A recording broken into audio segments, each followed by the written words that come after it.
Latest updates ఎప్పటికప్పుడు పొందడానికి big TV WhatsApp channel follow అవ్వండి. లింక్ డిస్క్రిప్షన్ లో ఉంది.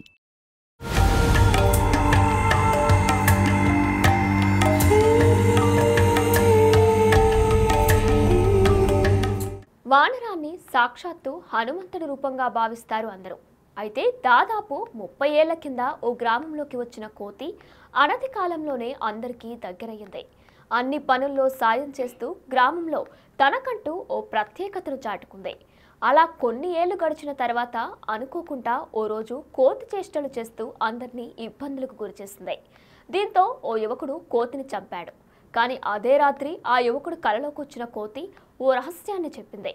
ఆ రోజు నుంచి ఆ గ్రామానికి కోతి ఇలవెల్పుగా మారింది. కోతికి గుడి కట్టిన గ్రామస్తులు ప్రతి ఏటా ఘనంగా జాతర నిర్వహిస్తున్నారు.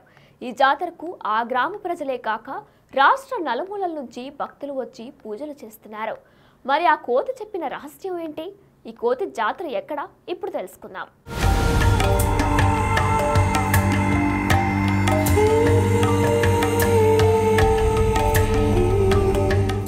నిర్మల్ జిల్లా లక్ష్మణ్ చందా మండలం పీచర్ గ్రామంలో కోతి జాతర ఘనంగా జరిగింది. 2 రోజుల పాటు జరిగిన ఈ జాతరకు చుట్టుపక్కల మండలాలతో పాటు కరీంనగర్, హైదరాబాద్ వంటి సుదూర ప్రాంతాల నుండి సైతం భక్తులు పెద్ద సంఖ్యలో వచ్చారు.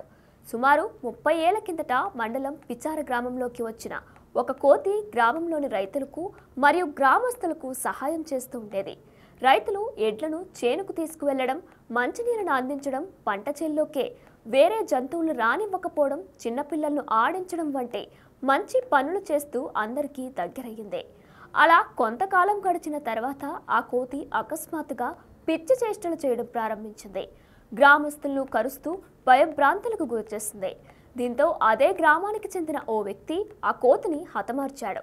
కానీ అదే రోజు రాత్రి ఓ వ్యక్తి కలలో కనిపించిన కోతి తన గ్రామానికి మేలు చేసేందుకు వచ్చానని, తనకు గుడి కడితే గ్రామానికి సంరక్షిస్తానని తెలిపింది.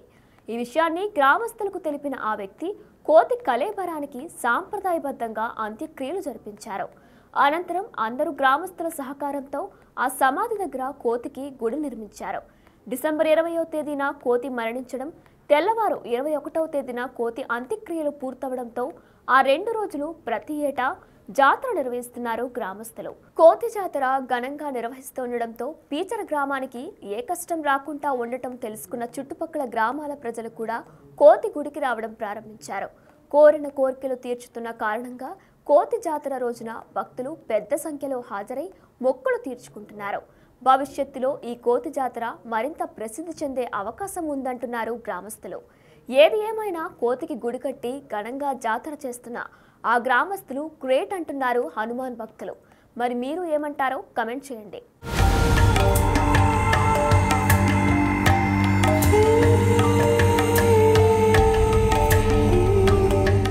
ధర్మారం గ్రామము, లక్ష్మణ్ చంద మండల్, తాలూకా నిర్మల్ జిల్లా, ఆదిలాబాదు. అంటే మాది ఇప్పుడు నిర్మల్. ఇక్కడ 1970 ఒక కోతి ఎక్కడి నుంచి వచ్చి ఇక్కడ పశువుల కాపరులతోటి, వ్యవసాయం చేసే రాటు వాళ్ళతోటి ఉండి మమేకంగా ఒక 2-3 నెలలు కలిసి తిరిగింది. కొన్ని రోజులకు అది చేసిన వికృత చేష్టలకు ఈ వ్యవసాయదారులు కలిసి దాన్ని చంపడం జరిగింది. అది ఇక్కడ 1977 డిసెంబర్ 20 తారీఖు నాడు ఇక్కడ వేసేసిండ్రు. అయితే అది రాత్రి కళలకు వచ్చేసి ఏమన్నది అంటే, నాకు సమాధి చేయండి, సమాధి ఎక్కడైతే నన్ను చంపారో అక్కడనే సమాధి చేయండి అన్న. ఆ తర్వాత తెల్లారి మరుసటి రోజు వచ్చి వీళ్ళందరూ కలిసి సమాధి చేసిండ్రు. సమాధి చేసిన తర్వాత కొందరు వచ్చిపోయే భక్తులు తోగుంటి బటసారులు మొక్కుకున్నారు, నాకు ఇది కావాలా అని. ఎందరు ఏమనుకున్నారో అనుకున్న వాళ్ళకి అనుకున్నట్టు జరిగింది. ఒక 10-20 రోజుల లోపల మొత్తం దాని చమత్కారము, దాని మహిమలేటి అనేటివి బయటకు వచ్చేసినాయి. అప్పటి నుంచి ఇప్పటి వరకు ప్రతి సంవత్సరం డిసెంబర్ 19 రాత్రి రథోత్సవము, 20 నాడు అన్నదానము, పెద్ద మొత్తంలో మినిమం ఒక 30 క్వింటల రైస్ తోటి అన్నదాన కార్యక్రమం ఈ మండలే కాదు, ఇతర మండలాల నుంచి, ఇతర డిస్టిక్ల నుంచి ప్రతి సోమవారం, శనివారం ఇక్కడికి వస్తారు.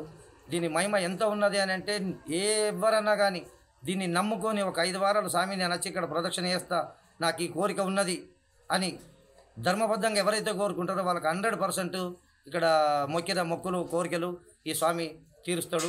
ఆ నమ్మిక మాకున్నది. మేము ఒక 25 సంవత్సరాల నుంచి ఇక్కడ డిసెంబర్ 20కి మా స్వాములం ఉండాలని చెప్పేసి మాల వేసుకుంటాము. 41 రోజు మాల వేసుకొని మళ్ళీ కొండ కట్టుకొని మాల విరమణ చేసేస్తాము. ఇది ఈ విధంగానే సనాతన ధర్మాన్ని ప్రతి ఒక్కరు ఆచరించి మనం ధర్మబద్ధంగా కొన్ని ధర్మ మార్గాలు నేర్చుకోవాలని చెప్పేసి ఈ మాల వేయడం జరిగింది. ఈ విధంగానే అందరూ హిందూ బంధువులందరూ ఆచరించాలని చెప్పేసి మేము అనుకుంటున్నాము. జై శ్రీరామ్. మరి కోతిదేవుడి యొక్క ప్రాముఖ్యత ఏంటంటే ఇప్పుడు 1976లో వెలిసిన కోతిదేవుడికి 77 సంవత్సరం నాడు వెలిసింది. అయితే ఇది ప్రజలకు చేరువగా ఉండి అందరికీ అనుకున్న కోరికలు తీర్చి కోతిదేవుడిగా విరాజిల్లుతున్నాడు. అయితే ఇక్కడికి పెద్ద ఎత్తున భక్తులు రావడం జరుగుతుంది. హైదరాబాద్ నుంచి కానీ కరీంనగర్, వరంగల్ ఇట్లా వేరే జిల్లాల నుంచి కూడా వచ్చి భక్తులు తమ కోరికలను నెరవేర్చుకోవడం జరుగుతుంది. అందుకే మేము ఎప్పుడైనా కానీ సనాతన ధర్మం గురించి ప్రచారం చేస్తున్నాం. సనాతన ధర్మాన్ని పాటించాలని చెప్పేసి ఈ మాలాధారణ చేస్తాం. మాలాధారణ చేసి ప్రతి ఒక్కరికి ఆదర్శంగా ఉండాలి మనం మన ధర్మం పట్ల అని చెప్పేసి మేము విజ్ఞప్తి చేసుకుంటున్నాం.